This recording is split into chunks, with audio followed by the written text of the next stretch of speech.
Desde que la locomotora conectó los puertos marítimo y fluvial, se generó un auge en la actividad comercial de La Arenosa. La ciudad se convirtió en un centro de atracción para muchos empresarios nacionales y extranjeros que decidieron quedarse en Barranquilla debido a las mejores condiciones comerciales y de transporte que ofrecía. Queremos visibilizar esas historias, esos viajes de las empresas, de los emprendedores que crean prosperidad, que crean dinamismo a nuestra economía. Y en ese sentido, a la Cámara de Comercio le obsesiona identificar los mecanismos, las prácticas que hacen que las empresas sean sostenibles, crezcan y se desarrollen.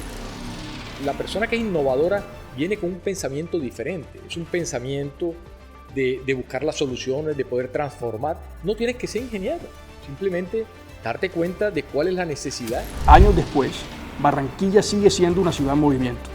Soy Manuel Fernández Ariza, presidente de la Cámara de Comercio de Barranquilla, y esto es La Locomotora, el podcast donde hablaremos de las empresas que impulsan la economía de la región.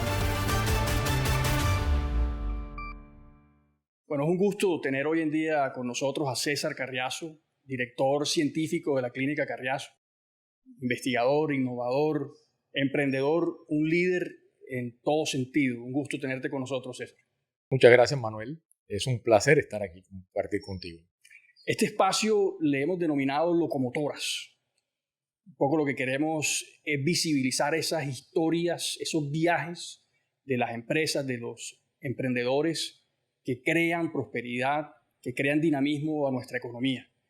Y en ese sentido, a la Cámara de Comercio le obsesiona identificar los mecanismos, las prácticas que hacen que las empresas sean sostenibles, crezcan y se desarrollen. Y en esa tarea hemos identificado que la innovación es uno de esos mecanismos. Nos llama mucho la atención que Corea del Sur e Israel invierten 4% del PIB en investigación y desarrollo. Y Colombia, según un estudio de la Universidad Javeriana, invierte solo 0.3% del PIB. La Clínica Carriazo tiene en su ADN la investigación y el desarrollo. Por eso me encantaría comenzar por ahí. ¿Cómo fue ese inicio? ¿Cómo ha sido ese viaje en la Clínica Carriazo? Sí, fíjate que yo soy de San Marcos, Sucre. Un muchacho con un padre odontólogo que se me enfermó. Nos vinimos a vivir a Barranquilla, estudié en la Universidad del Norte, me fui para la Clínica Barraquer. Mi hermano me apoyaba para los estudios. Y estando de estudiante hice la primera innovación. Hice una máquina con el doctor Barraquer que me permitió crear la Clínica Carriazo. O sea, todo nació por una innovación. Esa fue la creación, un microquerátomo que permitió popularizar la cirugía refractiva a nivel internacional. Lógicamente, yo tenía el padrino, un gran padrino, que era el doctor Barraquer, que es el padre de la oftalmología refractiva en el mundo. Pero de la mano de él, por eso es importante en estas innovaciones mencionar los mentores. Porque si uno tiene un mentor, la cosa es mucho más fácil. El mentor puede ser cualquiera, tu tío, tu papá, un profesor, como en el caso mío, el profesor Barraquer. Y me permitió mostrarme, y esa máquina la cogió una empresa alemana y se popularizó a nivel internacional, y por eso pude hacer la Clínica Carriazo, que inicialmente fueron las máquinas que compré, y ahí empezamos a crecer. Interesante. Ricardo Hausmann de la Universidad de Harvard precisamente lo que dice es que los productos y los servicios en últimas es conocimiento. Pero ¿cómo empleas tú el conocimiento? ¿Cómo sumas a otras personas, mentores? ¿Y cómo eso lo utilizas para identificar soluciones a problemas de la gente, a problemas de los clientes o de los pacientes? Y te he escuchado mencionar eso frecuentemente. Cuéntanos cómo la innovación se conecta con los problemas de los pacientes y de los clientes. El innovador es una filosofía, es un pensamiento de mejorar las patologías. En el caso nuestro de la medicina, es siempre estar viendo cuál es el problema para encontrar la solución.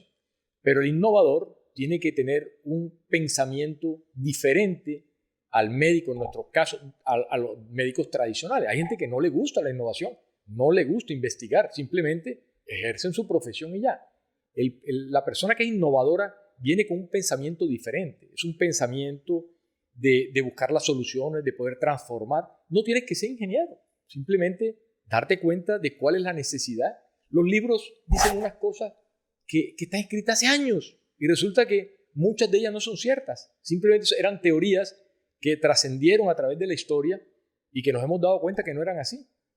Y precisamente no eran así porque en un pensamiento había un problema, se buscó la solución y nos dimos cuenta que lo que estaba escrito no era tan cierto y hemos cambiado algunos aspectos de la parte escrita de la ciencia en oftalmología. Y por eso hemos logrado crear. Pero como te digo, ese pensamiento innovador depende mucho de tu guía, de tu mentor, de la persona con la que tú estás y la que te orienta y la que te entrena. Por eso es muy importante estar rodeado de gente capaz, gente capacitada y que te pueda orientar para que sea tu mentor. Claro, precisamente ese tema del conocimiento, cómo tú trabajaste con el profesor Barraquer y cómo ese conocimiento, me comentabas tú en otra oportunidad, tenía una limitación porque él era el que sabía cómo hacerlo, pero expandir eso, aumentar la cobertura, generar ese valor a muchas más personas era difícil.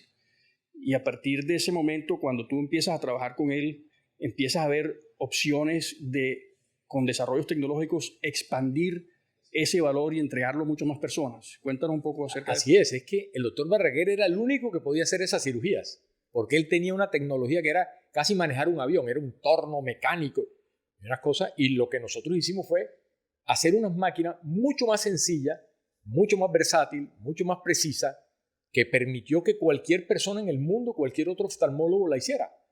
Eso yo no sé si hicimos bien o mal para la clínica Barraquer, porque se popularizó la cirugía, la clínica se hizo porque ellos eran los únicos que hacían eso. Hoy en día el mundo entero lo hace. Nosotros estuvimos más en 90 países presentando charlas de esta nueva tecnología, porque no solamente era la máquina, sino que la ciencia de la cirugía refractiva nació paralelamente en ese momento, o sea, se dio a conocer. En oftalmología habían otras especialidades, era glaucoma, segmento anterior, córnea, catarata, pero la ciencia, el departamento de cirugía refractiva era nuevo, es nuevo, y el padre, el mentor era Barraquer, era el que hizo los primeros estudios. Y nosotros con estos desarrollos lo que hicimos fue llevarla a los diferentes países y hoy en día son máquinas que están en, como te digo, 70, 90 países, no sé cuánto, pero se han operado millones de personas. Claro. ¿Y cómo es esa relación con la universidad, con el sector académico? Porque siempre se habla mucho de la importancia de que el sector productivo trabaje de la mano con el sector académico y a partir de ahí surgen unas sinergias que son, digamos, muy productivas. Pero eso parece que en nuestro país y en nuestro territorio no es tan frecuente. En el caso de ustedes, entiendo que sí. ¿Cómo ha sido esa experiencia? La clínica Carriazo tiene 3 pilares y es la parte asistencial, que es atender a los pacientes que llegan con patología, cualquier patología ocular, la parte de investigación y desarrollo, de lo que estamos hablando, y la parte de educación. La parte de educación es formar a los médicos generales, los que quieren hacer especialidad en oftalmología, nosotros los formamos. Son 12 muchachos que entran 4 cada año y normalmente ahí está el primero, segundo y tercer año. Hay 12 jóvenes entrenándose en oftalmología y además tenemos fellows que son como, digamos, como subespecialistas, o sea, más que oftalmólogos especializados en glaucoma, en retina, en la parte nuestra que es cirugía refractiva, catarata y córnea, y están formándose también. Generalmente son de otros países que vienen a formarse, pero es muy importante porque la relación con la universidad es la clave para uno poder llevar esto a publicación internacional, porque los muchachos los enseñamos a pensar, nosotros compartimos con ellos las ideas, les decimos cómo hacerla y la parte operativa la hacen mucho ellos. Entonces esa relación estudiante, industria, universidad es clave, es muy importante para la parte de educación. Excelente. Carriazo, en últimas, es una organización de personas, por supuesto, que utilizan tecnología, que innovan, pero hablemos un poco de ese talento humano, ese componente fundamental.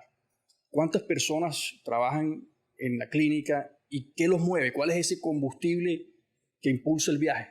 Sí, mira, Carriazo se volvió un referente, no soy yo soy el único Carriazo que está como oftalmólogo en la clínica, pero Carriazo somos todos, es el portero, es la recepcionista, es el de mantenimiento, somos todos. Yo soy muy enfático en ellos que a nosotros no nos reconocen porque el doctor Carriazo hizo estas máquinas y opera bien. A nosotros nos reconocen por ese servicio, que es un servicio, una entrega a nuestros pacientes, y lo sientes desde que entras a la clínica hasta que te haces un procedimiento, porque todos están capacitados, todos saben lo que hacemos y todos rotan por los diferentes departamentos.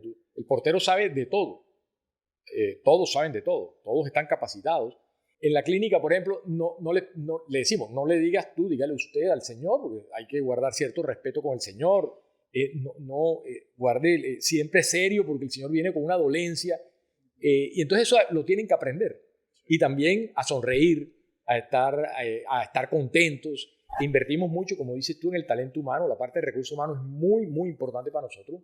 Eso siempre lo ha manejado mi esposa Sandra, que ha sido mi coequipera en todo esto, porque realmente la parte administrativa, la parte logística, la parte estructural, todo se lo debo a ella. Yo soy oftalmólogo, yo soy la parte médica y científica. Yo de la parte empresarial, muy poco, aunque no lo creas, muy poco. Eso está en manos de mi esposa. Sí, como todas las organizaciones siempre hay como división del trabajo. Sí, sí. Hay unos que se encargan de unos temas, unos somos mejores que otros en ciertas temáticas. Hay un término muy, digamos, conocido que es el tema de ASG, empresas que son ambientalmente responsables, también tienen un acercamiento a lo social, son incluyentes, trabajan con sus clientes, con sus colaboradores y por supuesto el tema de la gobernanza. Yo lo que veo es que Carriazo tiene una vocación muy fuerte de un compromiso con ASG, lo veo muy claramente sobre todo en lo social. Y tú entregas al ecosistema, es decir, no solamente trabajas, construyes, sino que devuelves al ecosistema. Estoy casi seguro que con una visión que no es de corto plazo, de no es cómo maximizo mis utilidades hoy yo, sino cómo logro devolver al ecosistema para que en el largo plazo eso me termine beneficiando. Lo veo, por ejemplo, en el tema de la docencia, pero también en ese gran esfuerzo, en ese recorrido que has hecho, me imagino que has abierto las puertas o has impulsado a otras empresas, inspirado a otras personas. ¿Algún ejemplo o algún caso que quisieras compartir con nosotros? Sí, todos los que formo. Uno se vuelve el mentor de ellos, así como el doctor Balaguer se volvió mi mentor, uno se vuelve el mentor de ellos. Y como les digo yo, no solamente aprenden la parte quirúrgica, la parte de la especialidad que se están formando, sino que aprenden la parte administrativa de la clínica, cómo hacemos el trabajo. A mí me gusta mucho la naturaleza. Si tú vas a la clínica, yo he tratado que sea un spa más que una clínica, que no huela a clínica. A mí no me gusta el olor a formol ni a alcohol. Entonces tenemos jardines, mantenemos los mangos, cuernos, mantenemos todo lo que es la parte verde de la clínica. Hemos invertido en mangles. Tenemos unas fincas llenas de mangle, que es el único mangle que hay después de la Ciénaga de Mallorquín, es de la empresa, precisamente para poderlos preservar. Y ahora estamos con la cara para ver si hacemos un guardamangle en vez de un guardabosque, porque todo eso lo han talado. Entonces, sí nos gusta mucho eso. Y tengo la gran fortuna de estos 25 años de haber formado tantas personas que muchos de ellos han sido muy exitosos y ha sido una réplica de nosotros en otros países. Entonces, es muy placentero saber eso y verlos crecer. Hablemos un poco acerca de ese concepto de mentor. Nosotros en la Cámara quisiéramos vernos como un mentor empresarial. Queremos identificar lo que funciona para después irrigarlo en el tejido empresarial. ¿Cómo ha sido tu experiencia con la Cámara de Comercio en todos estos años, recientemente? Fíjate que gracias a ustedes y casi obligado me hicieron ir a San Francisco, Sandra principalmente, que fue la que me obligó a ir a San Francisco a que pudiéramos compartir con empresas y un simposio, un congreso de innovación, en donde pudimos ver otras cosas que nosotros no veíamos en la oftalmología. Y resulta que ahí en ese evento conocimos dos empresas que nos permitieron solucionar unas cosas que teníamos pendientes. Y hoy en día estamos trabajando con ellos. Y una de mis compañeras, la doctora Anaya, Luisa Anaya, empezó un proyecto con la Universidad del Norte y se ganó el premio en la Panamericana con ese proyecto para hacer eso que estás diciendo. Hacer un equipo de semillero con la Universidad del Norte inicialmente con medicina, pero para después llevarlo a las ingenierías y a las otras, porque pudimos entender cómo es que funciona, cómo esa ciudadela de investigación se da y dónde están los apoyos, cómo se consiguen los apoyos, cómo es el procedimiento. Y hoy en día se está ejecutando en la universidad gracias a la Cámara. Qué bueno, qué bueno. Y nosotros queremos invitar a todos los que nos ven a que entren a la página de la Cámara de Comercio, www.camaravac.org.co, y aprovechen los contenidos, estén pendientes de las convocatorias, porque en la medida que los empresarios utilicen estas oportunidades, pues obviamente crecen y se desarrollan. Digamos que observo un optimismo y una forma de ver la vida, digamos que definitivamente creo que se irradia a tu equipo, porque estoy seguro que, como lo mencionas, en pandemia tuvieron dificultades, pero las enfrentaron y el compromiso del equipo de trabajo era tal que, o sea, el problema, el reto se minimizó ante esa visión de largo plazo, optimista, resiliente, y seguramente muchos otros obstáculos los ha superado de esa forma. De hecho, es interesante porque Marcela Eslava, una economista que admiro mucho, es la decana de la Universidad de los Andes. Ella ha hecho varios trabajos que explican qué factores son importantes para que una empresa sobreviva y perdure. Y entre los principales factores, ella encuentra que es la gerencia, la calidad de la gerencia y el liderazgo de la empresa. Y que esos factores internos muchas veces pesan más, y de hecho en su estudio demuestra que pesan mucho más, son lo más importante en comparación con los factores externos.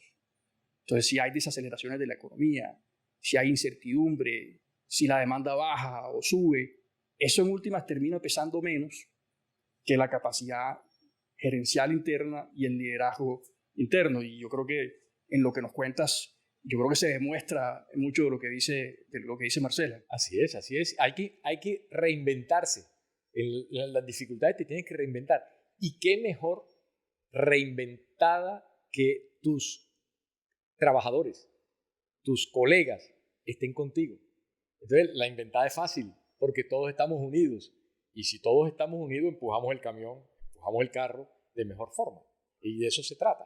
Entonces, me encantó la palabra, la resiliencia, porque todos tenemos dificultades. Pero dependiendo de cómo tú veas la vida, como tú veas el vaso, medio lleno, medio vacío, de eso depende. Yo juego tenis. A mí siempre me preguntan cómo te fue. Y yo siempre, lo volví una nada. ¿Ganaste? No gané, pero quedó sudado mi compañero, quedó sudado. Entonces, pues, yo siempre estoy contento, yo siempre gano. ¿Entiendes? Aunque pierda, gano. Como decía Maturana. A veces perder es ganar. Es ganar un poco. Como decía Maturana. Es ganar un poco. Sí. César, ya, digamos, se nos está acabando el tiempo, pero quisiera preguntarte, digamos, el ecosistema empresarial y de entidades de apoyo, cámaras de comercio, gremios, universidades, gobierno local, alcaldía, gobernación, ¿qué más podemos hacer para impulsar a los empresarios, para que sepan lo que saben hacer, generar valor, generar empleo y prosperidad? ¿Qué recomendaciones nos das? Mira, el mayor temor de los empresarios es la incertidumbre jurídica, el positivismo, lo que hablamos. Los líderes tienen que ser positivos, no negativos. Porque cuando tú ves un país pujante, un líder que te da esa esperanza y te da esa seguridad, todo mundo pone la fuerza y va hacia adelante.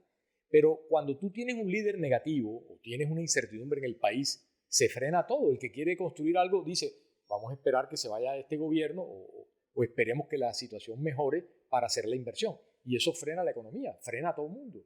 Entonces, lo más importante es eso. Ahora, ojalá nuestros dirigentes, Alex, Eduardo, que son personas muy capaces, pensantes y con orgullo, que gracias a Dios los tenemos a ellos en Barranquilla, en el Atlántico, ojalá piensen en apoyar a la parte de investigación y desarrollo, porque es que no es solamente tener un presupuesto, es saber cómo invertirlo y saber cómo apoyar. Este proyecto que te estoy diciendo, el semillero con la Universidad del Norte, esto va a abrir una puerta de que un estudiante que tenga una idea, viene unas personas como yo que sabemos de eso, miramos las ideas, cogemos los mejores trabajos y de ahí pueden hacer un Carriazo o un Tecnoglass o un Yuyo o un Cristian con una idea y nosotros apoyándolo, el sector empresarial apoyándolo, el gobierno apoyándolo, de ahí puede salir una empresa grande para Barranquilla. Mira Tecnoglass, que se volvió un monstruo y nació, que eran barranquilleros, inquietos, siempre han sido, Yuyo por ejemplo, siempre ha sido un tipo inteligente que supo canalizar su pensamiento. Y hay muchos aquí en Barranquilla. Sí, de hecho, invitamos a los que nos ven en este momento que vayan a nuestra página web y encuentren los videos de Mentes Globales. Cristian Daes es nuestro primer masterclass. Él nos cuenta cómo Tecnoglass inició, cuáles fueron los retos que enfrentó en el camino, cómo los obstáculos que encontró lo fortalecieron y cómo hoy en día es una empresa que exporta y que transa en las principales bolsas a nivel mundial. Así que los invitamos a que vean ese video que es supremamente interesante. Pero yo quisiera despedirnos resaltando varios de los mensajes que nos deja César. Optimismo, resiliencia, concentrarnos en lo que sabemos hacer, en el talento que tenemos. Yo creo que César Carriazo y la Clínica Carriazo son un referente del talento empresarial del Caribe colombiano, de esa pujanza, de ese optimismo, de esa generación de empleo, de valor y de prosperidad. Y definitivamente tiene muchos elementos que nos ilustran y nos inspiran a todos para seguir trabajando y creciendo por este país. Los empresarios tenemos que concentrarnos en eso que sabemos hacer, generar valor, generar empleo y prosperidad. Muchas gracias, César, por acompañarnos. No, fue un placer estar aquí con ustedes. Gracias a ustedes.